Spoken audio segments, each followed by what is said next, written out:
लोगों से कहना चाहता हूं, कम मेक इन इंडिया।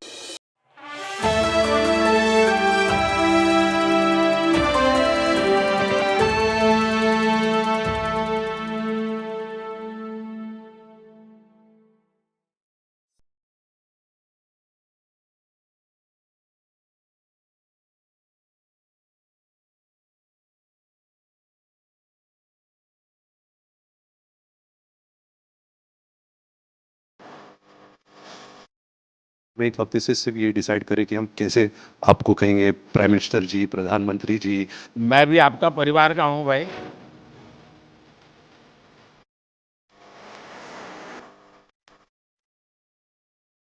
वेट करी थी जब आपको मिलेगी 10 साल से बताई करेंगे 10 साल पहले वेस्ट करना था भाई।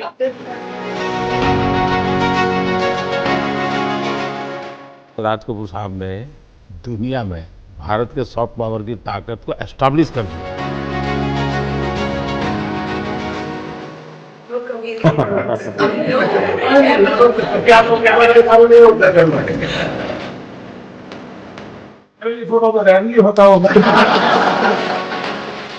बहुत कम वस्तुओं को जो बचे थे फैमिली में, एक 10 या 12 वस्तुओं में से एक है, तो आपको पेश करना चाहते हैं हम। यहाँ जो पीएम म्यूजियम बना है उसमें रखवाऊंगा।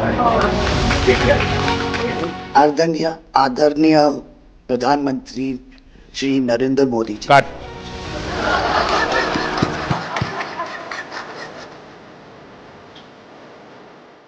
पिछले हफ्ते जो हमारी व्हाट्सएप फैमिली ग्रुप है, हमने एक हफ्ते से सिर्फ ये डिसाइड करें कि हम कैसे आपको कहेंगे प्राइम मिनिस्टर जी, प्रधानमंत्री जी। रीमा बुआ मेरे को रोज फोन करके पूछ रही है क्या मैं ये बोल सकती हूँ, क्या मैं ये वो बोल सकती हूँ। मैं भी आपका परिवार का हूं भाई। आपको जो मर्जी पड़े वो बोलिए। बहुत अच्छा रट के हाँ।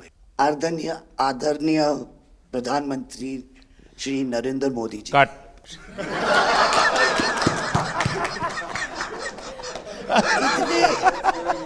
इतने कीमती वक्त में आपने सबको आज यहाँ निमंत्रित किया राज कपूर के बर्थडे 100वीं बर्थडे पे अवसर पे।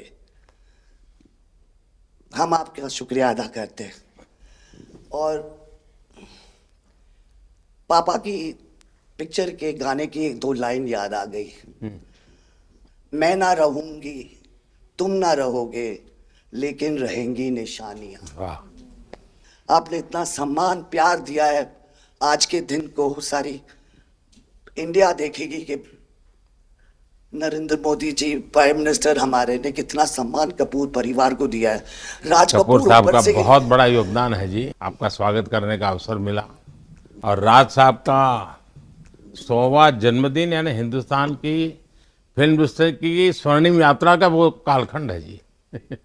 अब 1947 नीलकमल, अब 2047 को हम जा रहे हैं। 100 साल की एक प्रकार से जब यात्रा बनेगी तो कितना बड़ा देश को कंट्रीब्यूशन है। आजकल हमारे यहाँ डिप्लोमेटिक वर्ल्ड में सॉफ्ट पावर इसकी बहुत चर्चा होती है कि भाई जिस जमाने में सॉफ्ट पावर शब्द का जन्म नहीं हुआ होगा, शायद राज कपूर साहब ने दुनिया में भारत के सॉफ्ट पावर की ताकत को एस्टैब्लिश कर दिया था। यानी एक बहुत बड़ी भारत को उनकी सेवा थी। रणबीर के साथ हुआ है, वो गाड़ी में बैठा था और एक रशियन टैक्सी ड्राइवर था और उसने बोला कि are you from India? And he was singing a song, I am Raj Kapoor's grandson. से बेटा मैंने कहा था कि मैं उनका पोता हूं, तो हमेशा मुझे फ्री टैक्सी फ्री हो जाती है। एक काम हो सकता है क्या, खास करके सेंट्रल एशिया, कोई ऐसी फिल्म बने जो वहाँ के लोगों के दिल दिमाग पर राज साहब आज इतने सालों के बाद भी यानी आज भी उनका पूरा कंट्रोल है। मैं बताता हूँ जी, आज छोटे बच्चों को भी सिखाते गाते। हाँ, यानी उनके जीवन में प्रभाव है। मुझे लगता है कि सेंट्रल एशिया में बहुत बड़ी ताकत है जी।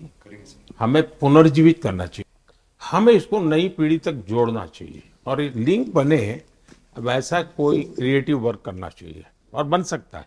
वो उनको इतना प्यार मिला उसमें कि ये थोड़ा से उनका नाम इंटरनेशनली भी बाहर गया और उनको बोल सकते छोटे से तरीके से एक कल्चरल एम्बेसडर, लेकिन आज मैं ये आपको बोलना चाहती हूँ, वो छोटे से कल्चरल एम्बेसडर थे, लेकिन हमारे प्राइम मिनिस्टर इंडिया के तो हमें ग्लोबल मैप में डाल दिया है।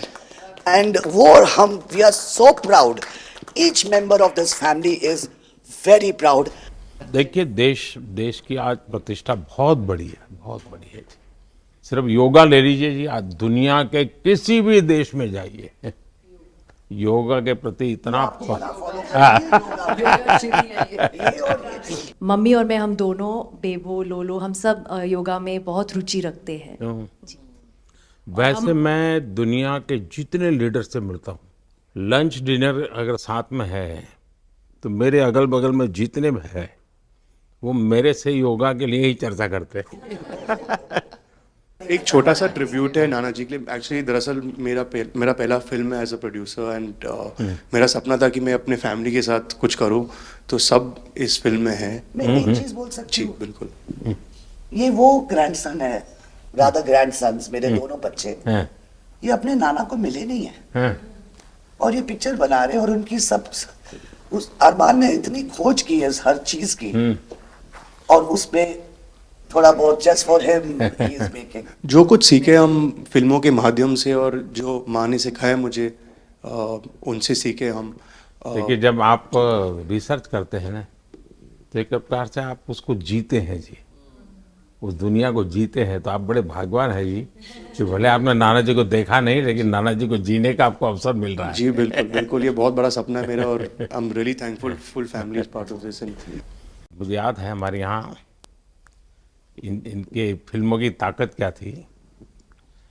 जनसंघ का जमाना था और दिल्ली का चुनाव था, तो चुनाव में जनसंघ के लोग हार गए, तो अडवाणी जी, अटल जी ने कहा यार चुनाव तो हार गए, क्या करेंगे, तो चलो बोले मूवी देखते हैं।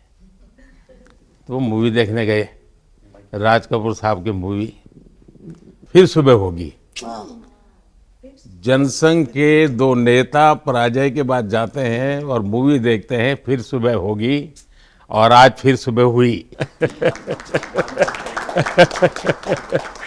मैं चाइना में था, आपके पिताजी का एक गाना था, उसको वो प्ले कर रहे थे, तो मैंने मेरे साथियों को कहा, मैंने इसका मोबाइल फोन पर रिकॉर्डिंग करो, मैंने ऋषि साहब को भेजा था।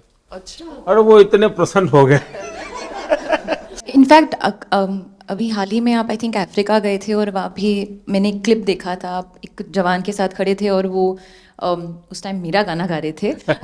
समझा, बट मैंने वो क्लिप देखा था और काफ़ी लोगों ने मुझे भेजा था और सब लोग बहुत खुश हो गए। बट एक चीज़ मैं कहना चाहूँगी, गाना जो है, जो दुनिया को यूनाइट करता है, स्पेशली जो हिंदी गाने होते हैं, मतलब लोग गाते ही रहते हैं, शायद शब्द उनको समझ में ना आए, और ये मैंने काफ़ी देखा जब हम ट्रैवल करते हैं, खास करके of course with Raj Kapoor songs, but even now I think एक जो एक स्पेशल फीलिंग और एक सेंटिमेंट होता है हमारे गानों में, सब लोग बहुत इंस्टेंटली कनेक्ट करते हैं। और उसी के साथ एक क्वेश्चन था आपके लिए, क्या आप गाने सुन पाते हैं? मैं सुन पाता हूँ, क्योंकि मुझे अच्छा लगता है, कभी मौका मिल जाए तो मैं जरूर सुन लेता हूँ। आप पहले प्रधानमंत्री हैं जिससे मैं मिला हूँ, और आपने आंखों में आंख लगा के इतने मतलब पर्सनली हमसे मिले हैं, और 2 बार मिले हैं। आप में इतनी अच्छी एनर्जी है, और आप इतनी मेहनत करते हैं, और आप जो करते हैं मैं आपको कंग्रेचुलेट करना चाहूँगा, और thank you for opening your doors, और हम सबसे मिलने के लिए, और इतने एक्सेसिबल होने के लिए, तो बहुत बहुत शुक्रिया। मैं आपके पिताजी को मिला हूँ, और मैं सोच रहा था कि आज मुझे 3 पीढ़ी को मिलने का मौका मिलेगा, लेकिन आप लाए नहीं तीसरी पीढ़ी को। They're all big actors. We are not in the creative field. My children are trying level best. That we would be invited by the Prime Minister. मतलब पापा थैंक यू। 13, 14 और 15 दिसंबर को हम राज कपूर का एक रेट्रोस्पेक्टिव कर रहे हैं। गवर्नमेंट ऑफ इंडिया, NFDC और NFAI ने हमारी बहुत मदद की। हमने उनकी 10 फिल्म लेके उनको रिस्टोर किया है, ऑडियो और विजुअल। तो हम पूरे हिंदुस्तान में कुछ 160 थिएटर्स में 40 सिटीज़, अराउंड 40 सिटीज़ उनकी फिल्में दिखा रहे हैं। तो 13 तारीख को हमारा प्रीमियर है, जो हम मुंबई में करें। पूरी फिल्म इंडस्ट्री को हमने बुलाया। Thank you. जय गणेश।